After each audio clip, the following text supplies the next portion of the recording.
Salut, je m'appelle Elsa. Salut, je m'appelle Faustine. On vous conseille de faire ESABAC parce qu'en soi, c'est pas si compliqué que ça. Ça nous rajoute pas forcément plus d'heures parce que Histoire Géo, on l'a déjà de base en français, juste là c'est dans une autre langue, c'est en italien du coup.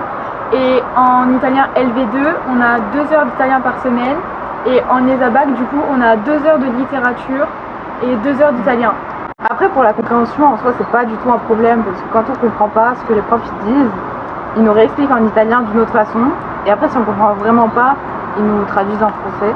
Après, certes, le début d'année c'était un peu difficile, mais c'est parce qu'on n'a pas l'habitude d'avoir des cours comme ça en italien. Par exemple, l'histoire, on n'a jamais eu ça.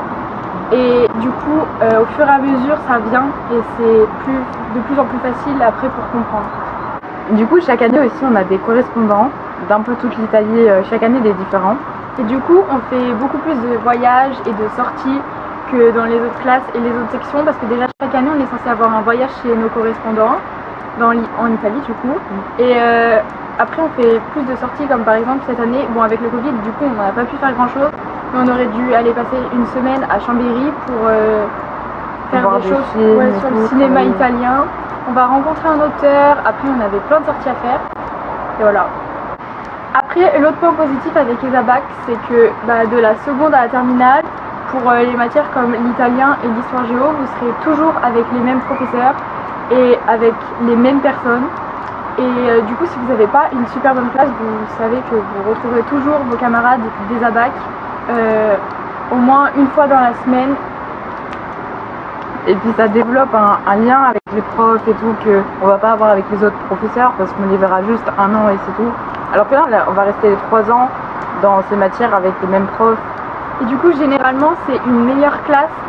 Enfin, c'est une bonne classe parce que du coup, on se connaît tous et du coup, il y a moins de problèmes entre nous parce que déjà, on est un petit groupe.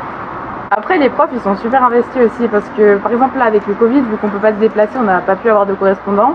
Mais les profs ont fait en sorte qu'on en ait quand même. Du coup, on fait un échange virtuel avec des correspondants. Du coup, on fait des visios avec nos profs à nous en français.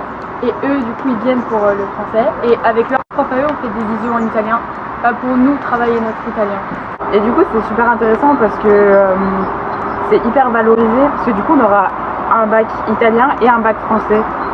Et du coup, on est privilégié et en France et en Italie parce que du coup, en France, c'est comme si on avait le bac français normal plus un bac italien. Et en Italie, c'est comme si on avait le bac italien normal plus le bac français. Du coup, on vous conseille de faire ESABAC.